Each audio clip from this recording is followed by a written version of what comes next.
ज्यादातर लोग सोचते हैं कि दूसरों को इम्प्रेस करने के लिए स्मार्ट बातें करनी पड़ती है, अच्छी इंग्लिश बोलनी पड़ती है, अपनी अचीवमेंट्स दिखानी पड़ती है, लेकिन मैं आपसे कहूँ ये सब गलत है। तो 1936 में डेल कार्नी ने एक किताब लिखी थी, how to win friends and influence people, और इस किताब का सबसे बड़ा लेसन है, जो लोग सबसे ज्यादा लाइकेबल होते हैं, सबसे ज्यादा सक्सेसफुल होते हैं, वो सबसे ज्यादा स्मार्ट नहीं होते, बल्कि वो कुछ ऐसा करते हैं जो 90% लोग नहीं करते। इस बुक को टोटल 4 पार्ट्स में लिखा गया है। First part is fundamental techniques in handling people. देखो, जितने भी लोग क्राइम करके जेल जाते हैं, अगर उनसे भी पूछा जाता है कि आपने जो क्राइम किया है उस चीज का पछतावा है, तो वो लोग भी बोलते हैं नहीं, हमने कुछ गलत नहीं किया है, हमें जो सही लगा हमने बस वही किया है। एक क्रिमिनल अपने आप को बुरा नहीं मानता, तो आप दूसरों को क्यों बुरा कह रहे हो? So the first principle is don't criticise, condemn और कंप्लेन। देखो, तुमको किसी भी इंसान से कुछ भी चाहिए तो तुमको पहले उसको वो देना पड़ेगा जो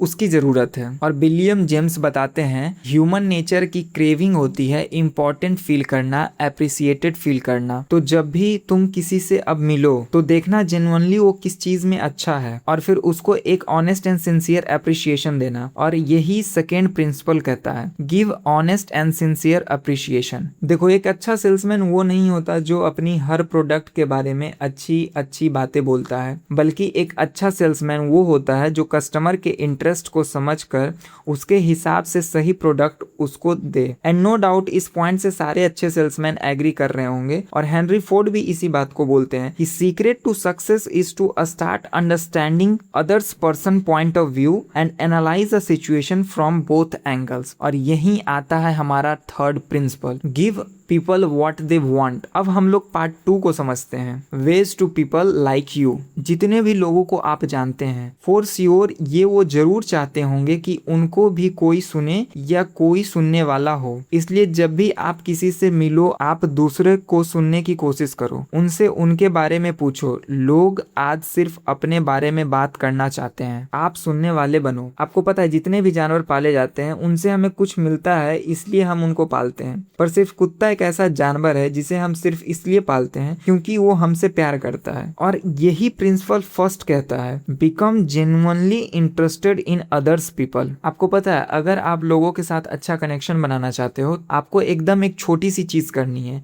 and that is a smile. इसका कोई नुकसान नहीं है। इवन कई रिसर्च ये प्रूव कर चुके हैं कि अगर आप अंदर से खुश नहीं भी हो, पर फिर भी आप अगर स्माइल करते हो, तो आपका ब्रेन आपको इंस्टेंटली अच्छा फील करवाता है। इससे कोई फर्क नहीं पड़ता कि आपका मूड कितना खराब था पहले। और यही सेकंड प्रिंसिपल कहता है, pass a smile while talking to others. जितने भी आप इन्फ्लुएंशियल और पावरफुल लोगों को जानते हो, या वो नरेंद्र मोदी हो या विराट कोहली, वो अपने अंदर एक कॉमन हैबिट डेवलप करते हैं, और वो है किसी भी इंसान का नाम याद रखना और उसे उसके नाम से ही बुलाना। आपको पता है, डेल कार्नेगी जो इस बुक के ऑथर हैं, उन्होंने जिम फेरली जो एक बहुत बड़े बिजनेसमैन हैं और फोर्ड मोटर्स के सीईओ भी हैं, उनका इंटरव्यू ले रहे थे। तो उन्होंने उनसे पूछा कि आपके सक्सेस के सीक्रेट का क्या रीजन है। तो वो बोलते हैं कि हार्ड वर्क। तो डेल कार्नेगी और भी जितने लोग उनके आसपास थे सभी हंसने लगते हैं। तो वो फिर डेल कार्नेगी फिर से पूछते हैं कि बताइए सच में आपके सीक्रेट का क्या राज है। तो जो जिम फेरली थे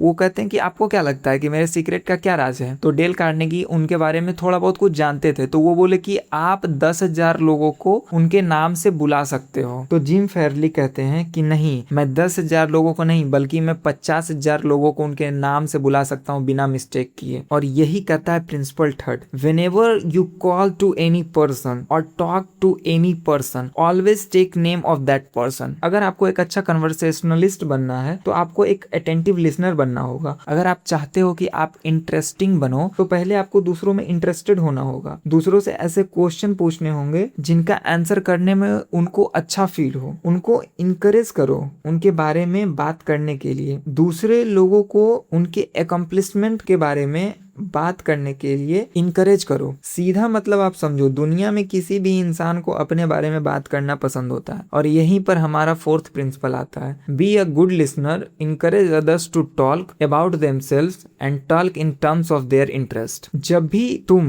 किसी भी इंसान से बात करो उसको इंपॉर्टेंट फील करवाओ। देखो, तुम जितने भी इंसान से मिलते हो वो अपने आप को तुमसे किसी ना किसी चीज में सुपीरियर मानते हैं, तो क्यों ना तुम उसी चीज के बारे में उनको अप्रिसिएट करो और उनको बताओ अगर वो नहीं होते तो शायद ये काम नहीं हो पाता, अगर वो नहीं होते तो शायद ये रिश्ता आज उतना अच्छा नहीं बन पाता, अगर वो नहीं होते तो शायद आप लोग में इतना अच्छा बॉन्ड नहीं बन पाता। और भी बहुत सारी चीजें जिनसे तुम उन लोगों को इम्पोर्टेंट फील करवा सकते हो। किसी को भी गुड मॉर्निंग बोल दो या एक छोटा टेक्स्ट भेज दो या किसी को कुछ भी बनाकर खिला दो, किसी को एक छोटा गिफ्ट दे दो। और यही कहता है हमारा principle fifth, make the other person feel important and do it sincerely. अब हम लोग पार्ट थर्ड को समझते हैं, how to win people to your way of thinking. देखो, जब भी दो लोग आर्ग्यूमेंट्स करते हैं तो इसलिए नहीं करते कि कोई सोल्यूशन चाहते हैं, बल्कि लोग आर्ग्यू इसलिए करते हैं क्योंकि उनको लगता है कि सामने वाला इंसान का पॉइंट गलत है। आप खुद सोचो ना, आप किसी से आर्ग्यूमेंट क्यों करते हो? क्योंकि आपको लगता है कि सामने वाला इंसान गलत है।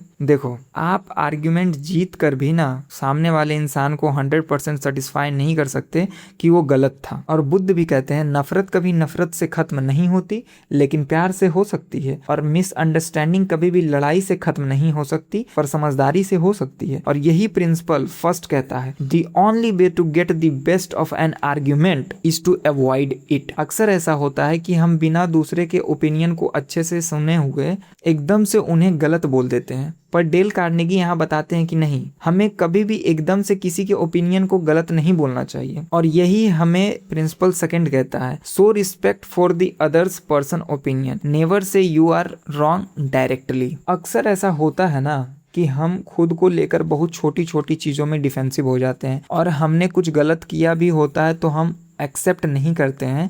आप बस कुछ दिनों तक इसे ट्राई करके देखो, जो मैं अभी बताने वाला हूँ। जहाँ भी आपसे गलती हुई है, जैसे कोई ट्रैफिक रूल ब्रेक किया हो या किसी पे बिना मतलब का चिल्ला दिया हो या कहीं किसी काम में गड़बड़ हुआ हो, तो जब भी अब आपसे ऐसा हो, आप एडमिट करो कि हाँ मुझसे गलती हुई है, आई एम सॉरी एंड अब से मैं ध्यान रखूंगा कि ऐसी गलती दोबारा ना हो। आप एडमिट तो करो अपनी गलती, लोग आपको सामने से सिंपैथाइज करेंगे कि अरे नहीं भाई कोई बात नहीं, इतनी बड़ी भी गलती नहीं थी। और यही कहता है principle third, if you are wrong admit it quickly. देखो, किसी भी इंसान को तुमको किसी चीज के लिए हाँ बुलवाना हो तो कभी भी डायरेक्टली मेन क्वेश्चन मत पूछो। तुम ऐसे बोलो, यार तुम लोग को नहीं लगता लाइफ बोरिंग सी हो गई है? अब ज्यादातर लोग हाँ बोलेंगे। अब बोलो, बचपन में जितनी मस्ती किया करते थे अब वो वाली फीलिंग ही नहीं आती। फिर से ज्यादातर लोग बोलेंगे हाँ, क्योंकि अब किसी को भी बचपन वाली मस्ती अब फील नहीं होती है। अब मेन क्वेश्चन बोलो। तो क्यों ना यार हम लोग कोई एक छोटा सा ट्रिप कर ले जिससे बॉर्डम भी दूर हो जाए और पुरानी यादें भी ताजा हो जाए। अब शायद ही कोई मना कर पाए। और यही कहता है fourth principle, get the other person saying yes yes immediately. अक्सर हम ऐसा करते हैं कि कुछ भी होता है हम सामने वाले पर ब्लेम डाल देते हैं, तुम गलत किए हो या तुम ही गलत हो, ये तुम्हारी ही गलती है। पर हम कभी भी ये नहीं सोचते अगर सामने वाला इंसान अगर कुछ गलत किया है या कर रहा है तो वो ऐसा क्यों कर रहा है या क्यों किया। सामने वाले इंसान का पर्सपेक्टिव जानने की कोशिश ही नहीं करते हैं हम लोग। और मोस्टली जितने भी रिश्ते खराब होते हैं वो इसी एक चीज की वजह से होते हैं कि हम सामने वाले इंसान के पर्सपेक्टिव या सिचुएशन को समझने की कोशिश ही नहीं करते हैं। और यही प्रिंसिपल सिक्स्थ कहता है, see things from the others persons point of view. देखो, एक टर्म होता है नॉबलर मोटिव। मैं इसे एक एग्जांपल देकर समझाता हूँ। जैसे तुम दोस्तों के साथ पहाड़ पर गए और तुमने दोस्तों के साथ एक फोटो खींची। तुम नहीं चाहते कि वो सोशल मीडिया पर पोस्ट हो तो अपने दोस्तों को डायरेक्टली मना मत करो, यार मेरी माँ अगर ये फोटो देखेगी तो गुस्सा करेगी क्योंकि हम लोग रिस्क की जगह पे फोटो खिंचाए हैं। और शायद तुम्हारी मम्मी भी गुस्सा करे, फिर वो लोग पोस्ट नहीं करेंगे क्योंकि उन्हें लगेगा हाँ यार सही कह रहा है, कहीं हमारी मम्मी भी गुस्सा ना करे। और यही होता है नॉबलर मोटिव। और यही कहता है principle 7, appeal to the nobler motive. देखो, जितने भी बड़े लीडर या इन्फ्लुएंसर हैं या कोई भी पावरफुल लोग हैं, वो एक चीज बहुत अच्छे से जानते हैं, एक्सप्रेसिंग देयर आइडियाज। वो ड्रामेटाइज करते हैं अपने आइडियाज को। और ये कोई गलत बात नहीं है, बल्कि इफेक्टिव तरीका है अपने आइडिया, थॉट्स या फीलिंग को एक्सप्रेस करने का। आप खुद सोचो ना, अगर मूवीज़ को एकदम सिंपल रखा जाए, कोई ड्रामा ना हो, कोई एक्शन ना, कोई इमोशन ना, तो क्या आप उस मूवी को कभी देखोगे? नहीं यार, नहीं देखोगे। सेम उसी वे में अगर कोई प्रेजेंटेशन दे रहा है और अपने आइडियाज़ को ड्रामेटाइज करके एक्सप्रेस नहीं करेगा, तो उसका आइडिया कितना भी अच्छा हो, लोग उसे ध्यान से सुनेंगे ही नहीं। और यही प्रिंसिपल 8 कहता है, ड्रामेटाइज योर आइडिया।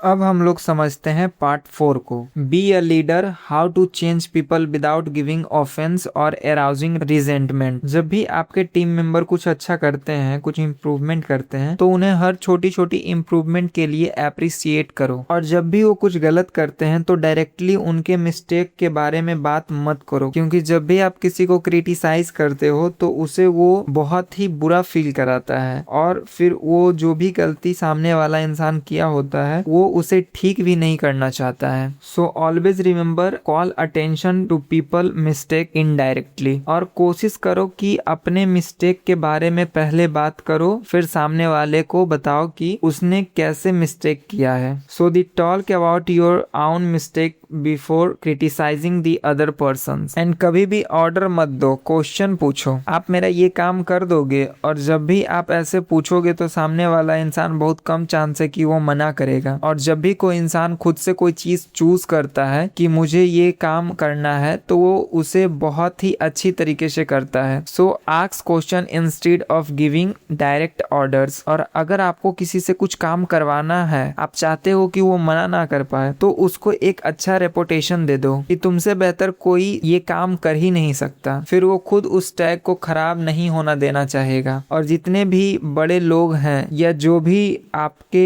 डिसीजन को कंट्रोल करते हैं, वे यही करते हैं, आपको एक अच्छा रेपुटेशन दे देते हैं और फिर आप खुद उस काम को करते हो अपने आप को अच्छा प्रूव करने के लिए। पर अब से आप इसे यूज करना, give the other person a fine reputation to live up to. और मैं आपको ये एक्स्ट्रा 6 पॉइंट्स बताता हूँ जो हर एक लीडर को पता होना ही चाहिए। First one is be sincere, do not promise anything that you can not deliver. Second, know exactly what it is you want the other person to do. And the third one is be empathetic. Ask question, what is it the other person really wants. Fourth one is consider the benefit that person will receive from doing what you suggest. Fifth one is match those benefits to the other person's want. And the sixth and most important is make the other person happy doing the things you suggest. And congrats to you that आपने ये summary complete किया। अब आप बहुत कुछ ऐसा जान चुके हो जो नॉर्मल लोगों को नहीं पता है, और आप बहुत ही ईजिली किसी भी इंसान से बात कर सकते हो बिना घबराए। Thank you so much for listening this.